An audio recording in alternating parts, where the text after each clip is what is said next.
بسم اللہ الرحمن الرحیم۔ ناظرین، آپ کا میزبان خاور سلیم آپ کو پھول ٹی وی چینل سے خوش آمدید کہتا ہے۔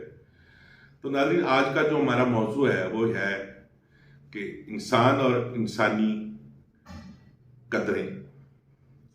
اور انسان تو ہمیں اللہ تعالیٰ نے بنا کے اس دنیا میں بھیج دیا، ساتھ ساتھ ہمارے اوپر کچھ اخلاقی قدریں بھی اللہ تعالیٰ نے فرض کر دی کہ ہمیں اس دنیا میں جا کے انسان اور انسان کی قدر کیسے کرنی ہے، کیونکہ انسانوں سے انسانوں کو اس لیے جوڑا گیا تاکہ آپس میں آپ کا جو محبت کا فروغ ہے وہ پایا تکمیل تک پہنچتا رہے۔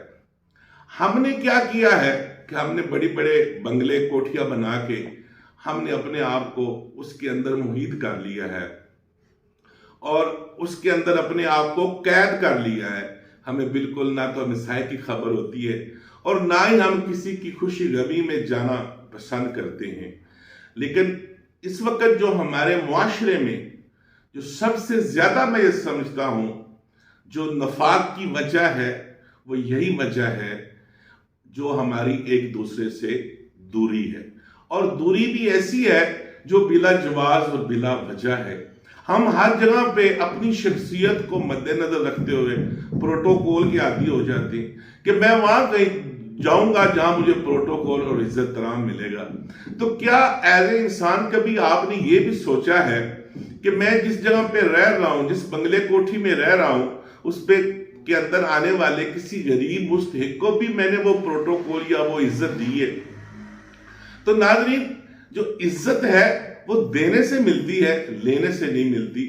لوگوں کے گھروں میں جب تک آپ دل نہیں کر سکیں گے، ان کے دلوں میں نہیں بچ سکیں گے، جب تک آپ انسانیت سے پیار نہیں کریں گے۔ ہم کیا ہوتا ہے کہ ہم نے تفریق پیدا کر دی، ہم نے مختلف طبقات میں اس وقت بٹ چکے ہیں کہ ایک غریب طبقہ ہے، ایک امیر طبقہ ہے، ایک اس سے بڑا امیر طبقہ ہے، اور آہستہ آہستہ ہم انسانوں سے دور ہوتے جا رہے ہیں۔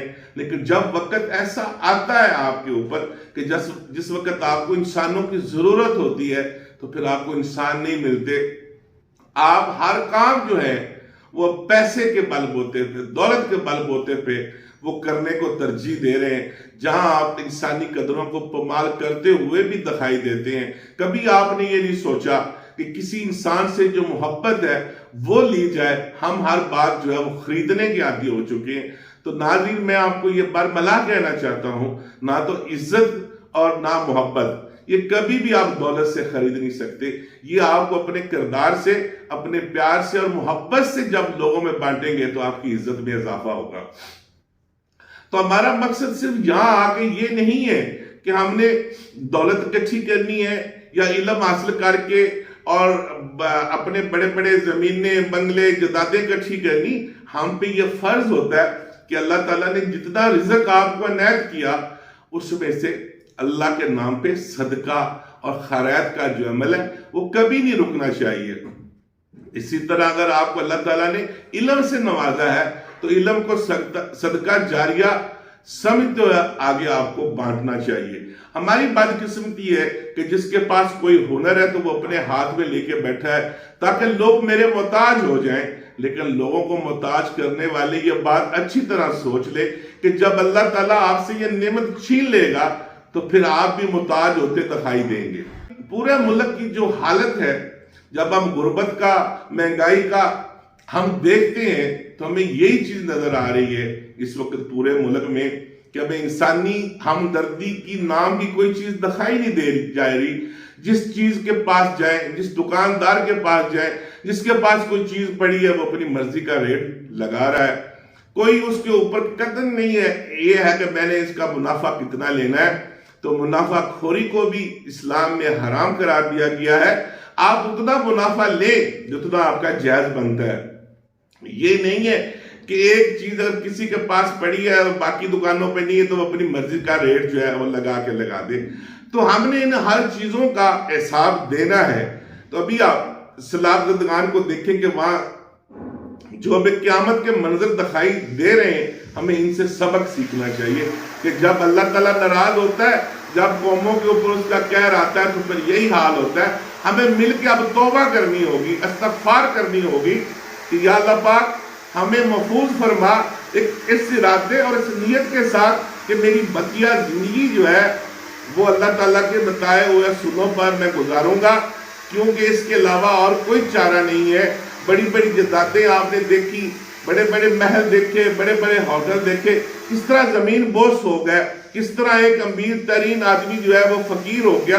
تو ہمیں اس بات کو ذہن میں آج سے رکھ لینا چاہیے کہ یہ سارا کچھ یہی رہ جائے گا, صرف آپ کی اچھائی, نیکی اور جو انسانیت سے محبت اور پیار ہے یہی آپ کے ساتھ جائے گا. یہی لوگوں کی دعائیں جو ہے وہ آپ کا آخرت کا سفر کو آسان کریں گی. وہ آپ کی نہ دولت کام آئے گی, نہ آپ کا یہ رکھ رکھاؤ کام آئے گا. تو ناظرین, ہمیں اس وقت اس بات پہ فوکس کرنا ہے کہ آپس میں بھائی چارے کے ساتھ ایک دوسرے کے دکھ درد کا ساتھی بن کر, اور اس حد تک ہم اخلاقی قدروں سے نہ گریں کہ ہم نے جیسے دیکھا ہے کہ بہت سارے واقعات ہوئے. پچھلے دن فیصل آباد میں واقعہ ہوا کہ ہم نے ایک خاتون کی کس طرح تذلیل کی, کس طرح نوجوان بچیوں کے ساتھ ہم شیطانی کھیل جو کھیل رہے ہیں, اس کا ہمیں ثابت دینا پڑ رہا ہے کہ جتنی بھی ہم پہ آفتیں آ رہی ہیں یہ اسی بات کا نتیجہ ہے. ہمیں اپنے کردار کو بھی ٹھیک کرنا ہے, اپنی گفتار کو بھی ٹھیک کرنا ہے, اپنے اخلاق کو بھی ٹھیک کرنا ہے. جب تک معاشرے میں یہ شہد کی قحط شروع نہیں ہوگا تو نہ معاشرہ آگے ترقی کرے گا اور نہ ہماری نوجوان نسل جو ہے وہ سیکھے گی. جس طرح وہ بے راہ روی کا شکار ہو رہی ہے, اس کو روکنے کے لیے ہمیں مثال بن کر آگے بڑھنا ہوگا تاکہ وہ ہمارے فالوور بن کر ایک اچھے معاشرے میں انسان بن سکے. تو بہت شکریہ ناظرین اس پیغام کے ساتھ کہ آج کے بعد ہم انسانی اور اخلاقی قدروں کو کبھی پامال نہیں کریں گے, اور اپنی نوجوان نسل کے لیے مثال بن کر ان کو ایک اچھی قوم میں باعزت شہری بنانے میں ہم مددگار ثابت ہوں گے. آپ کا میزبان آپ سے اجازت چاہتا ہے. اللہ حافظ.